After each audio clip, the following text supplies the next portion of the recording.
What's up, Love Extremist fam? It's Ethan, and I'm very excited to be here with you today on the week of the inauguration of Joe Biden and Kamala Harris. If you caught Joe Biden's inauguration speech, you heard him shout out love and healing. This is a time for us to love and heal. And I just want to get into that in this video. I want to talk about the connections between love and healing and what's that about? Can love heal? How does love heal? What are some examples? How does this show up in our actual life and not just kind of this like cool virtual signaling of like, let's get together and sing and love each other, which I'm all for, by the way. But let's start with the real stuff. Okay, I look at love often in multiple frames so that we can kind of compartmentalize it and analyze it in a way that's digestible and easy to speak on. And so what I mean by frames is starting inwards with ourselves and then moving outwards from there. So we start with ourselves as objects of love. Then we get into our relationships. In relation, there's so many different ways of having love, right? We can have friendships, we can have romantic partnerships, we can have family, we can love our kids, we can love our parents, we can love our dogs. A lot of love in the interrelational sphere, and that's where we learn so much about love, and it helps us learn how to love ourselves. Then we get into community and neighborhood, or we get into company and organization. There's a lot of love that can be explored there. I spoke recently on one of the other videos about how love belongs in the workplace. That's our company, right? That's our organization. But then we can get even bigger. We can get into nations. We can get into states and political bodies and recognize love exists in different ways, in different forms, and is needed in different ways, in different spaces. And then we can get all the way out to the universe, to our planets, and think about this planet, Earth, the one that we know most well, right? And think about what love looks like on a planetary context. And ultimately, it all rolls in together, right? Like if we don't have this individual loving action, it's not going to get to the planetary scale, and vice versa. If the planet isn't like in a good space, isn't vibing, then the people aren't gonna feel love, right? We're gonna see hailstorms and fire and earthquakes and all the things that make us feel scared, make us feel like our species is no longer of value. And there's a bit of a give and take there. It's a conversation, right? All these things are in conversation. Maybe we're responsible for a lot of the planetary fire and hellstorm that's coming, and we can also change it. We can take responsibility as individuals, as relationships, as communities, as nations to shift. So let's talk about healing on the self level. I'll start from my own experience. As you know, I was diagnosed with grade 3 brain cancer 3.5 years ago. Love became my first priority. It was all I had to heal with. Seriously. I mean, sure, there was chemo, there was radiation, there was surgery, there was diet, there was all these other things, but I needed to learn how to engage with myself in a spirit of love, embrace the love around me, which was interrelational in my family and my friends and all the people that my partner at the time, and recognize I could channel and receive their love, which was a self-loving process because I never really learned how to receive love effectively from friends and from people who weren't necessarily family. And I could learn how to set up boundaries and create frameworks for what is actually loving for me. What's my perfect day? What do I need to feel good today? How am I going to get this tumor to shrink? How do I have to start loving on my body and eating differently? What are the right medications or supplements or doctors or processes or therapies to be going to so I am in the best possible health? And through this journey, and it seriously embracing love as a love extremist, I believe it has been an integral component of my healing. And I live now as the tumor continues to shrink and go into years in the future with confidence because I know about love and I've found this incredible ingredient. And this isn't just kind of me thinking, metaphysically and experiencing for myself, right? One of the most impactful books in learning about how love can drive us through survival and through challenging times is Man's Search for Meaning. Viktor Frankl. Viktor Frankl was a Jewish psychotherapist during World War II. He experienced the Holocaust, he was in concentration camps, and he wrote this entire book, Man's Search for Meaning, about his purpose beyond the concentration camps and how that kept him alive. And he since has done all this research and study around how people who go through challenging times but still hold on to their purpose have a reason to live. Sometimes you hear stories of people who are on their last breath, but they haven't seen their family, and they wait to die until they get a chance to say goodbye to their family, to their loved ones.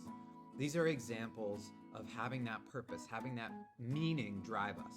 And for me, that meaning, that purpose is really love. It's about loving on myself, loving in my relationships, but also doing these videos and getting out into the world. And so me doing this and talking to you today is actually an act of survival. It's an act of healing, and it's very important just as much as it is for me, as I hope it is for you and for all those who are watching. So then we get into our relationships. Relationships heal us in so many different ways.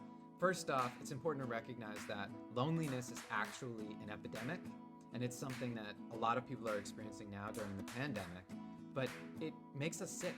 When we don't have people around us, when we don't have folks to talk to or people to spend time with or ways to engage in a social way, we often actually get sick. And we see couples who are really close. When one member of the couple dies, often the other partner, the widow or widower, will die shortly thereafter out of loneliness. And this is something that's studied, and we see it time and time again in medicine and in other contexts where our actual interconnectedness as human beings can support us and keep us alive and joyful and breathing and having a reason to breathe again. And it can also lead to our downfall, to our death. So again, it's about survival. It's about love for survival. There's also the interrelational context of sex and relationships and the charge that we get from just having passion in our lives. That passion can be the purpose that Viktor Frankl wrote about, or that I find in being a love extremist, but it can also be shared with another person in relationship. It can be shared with a child, the purpose of being a parent, right? It can be shared with our family and our friendships. There's so many different aspects as to where our passion and our connectedness keeps us alive and allows us to actually thrive, and I would say heal. So when we are going through a tough time, we call a friend to help us through it. We call a therapist. We call our partner. These are the things we need as support structures to survive. And this is about healing. This is about health. This is about well-being. This is about getting through a pandemic. This is about getting through a period of loneliness or depression. This is about getting through isolation. It's about getting through disease or dis-ease and coming out on the other side stronger, resilient. The way we do it is with the support of our friends and our family, and them putting all their love into us and us being able to feel that and receive it in an act of self-love, and then also share it when others need it and give back and see, I see you struggling. I see you grappling with this moment. I'm here for you, even just to hold your hand. One crazy story, I remember when I was going into surgery, I was feeling scared. I didn't know what was happening. I was in this OR, bright lights, it was super clean, and there were all these nurses running around, and I just wasn't sure what was gonna happen. And this one nurse came up and looked in my eyes and took my hand and told me to take a deep breath. And as I did that, I went under and the surgery began, but I just will never forget that woman's compassion and care and ultimately love in that moment, just to see me as a human being and to recognize I was scared and to hold my hand. That was insane. So the power of interrelational love and healing is undoubtable and incredibly strong. Next, we get in the community framework, right? We get into various communities and how they engage in healing. And I think there's a lot of different ways we can look at that. Usually trauma is one of the things that can hit a community real hard, right? 9/11 happens, and for many, the city of New York banded together as a community and came to support each other. Firefighters, doctors, nurses, police people, everybody came together to support the community of New York after the aftermath of that horrible destruction. We also see communities coming together after shootings in schools. We see people coming in and offering their assistance and bringing their professional expertise, but also just their personal space, their heart, opening their homes, having vigils, grieving together, holding space for the atrocity and the trauma, and ultimately allowing healing to transpire. There's also the concept of neighborhood services, right? So maybe it's neighborhood watch, where people just look out for each other and make sure that people are supported. If they don't hear from a neighbor in a little while, they knock on the door, right? Neighbors that stay together, these neighborhood communities that have a close-knit relationship, can actually help each other. And if there's a need for healing, that can show up quickly. Same with services like good schools or hospitals, right? Or mental health facilities, addiction treatment, all sorts of things that we need, job placement services. These are all both communal and even national services that can help us heal, that can get us on our feet when we're really grappling or struggling. Maybe we're dealing with any type of illness, any type of dis-ease in our lives. And these services, what we call care first services, can really come in and support us as human beings. They see our humanity, recognize our need, and lift us up. And I would say those are loving policies. That is community love, and even on the national scale. So when we talk about what Biden was talking about in his inauguration speech, love and healing, we talk about the divisions we're going through, the lack of humanity that we see in our country, the divisiveness and even the terrorism and the anger and the ferocity. And we can approach that from this place of healing, of bringing the division and the dis-ease to a place of health and well-being by recognizing our human needs, by recognizing that we actually are all craving love, as I've talked about in other videos, and starting to approach each other with this side of compassion, with this human approach, and saying, I see you, I see your humanity. We may not agree, we may look very different, we may come from a different background, we may believe in different things, but we all are craving love, and we need love in this moment to come together and to see each other and to be united and to be connected. And ultimately, I would argue, to live a better life. The better life is the life where we have that community, right? Where we have those relationships, where we feel seen and heard, and where we can love ourselves. So then we get finally to the planet, right? We have our environment, we have our economy, we have our social strata, we have our health. I mean, we look at this pandemic, it's hitting every aspect of society across every country, every people.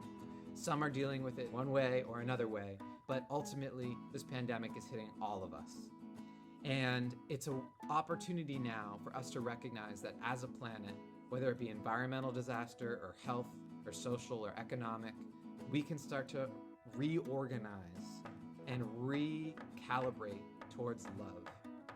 And what I mean by that is healing together, grieving together, apologizing and taking responsibility for things that we may have done to hurt others together.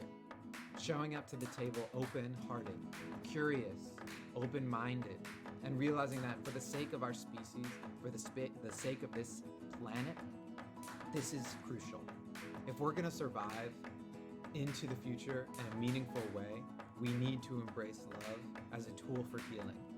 And I've been serious this whole video. I'm real gung-ho on this. I'm bullish on love for healing. But just hear me out. Join me in this process. I know that this works. It's happened for me in the last 3.5 years and will continue to happen to me for 50 to 100 years more. I'm here for this, and we can use love as a tool to bring each other together. Regardless of what those definitions of love might look like, we can just treat each other as human beings and think about how we want to be treated and extend that golden rule to others and find health and find joy, find happiness, find connection and compassion, and find humanity and dignity. So thank you. I hope this resonates. Love to hear your comments in the comments below. Please present something generative and part of this conversation. Maybe you have a healing story related to love, how love brought you back from the precipice. I'm in love with an incredible woman, and her laughter and her joy and her touch and our intimacy and sensuality and everything that we do together lights me up and heals me every day. And so I'm so grateful for that relationship and the friendships and the people in my life, including you. So thank you for being here and watching. Please subscribe if you don't already. Sign up for our newsletter at extremist.love. And we'll see you very soon Until then, keep healing, keep bringing the love.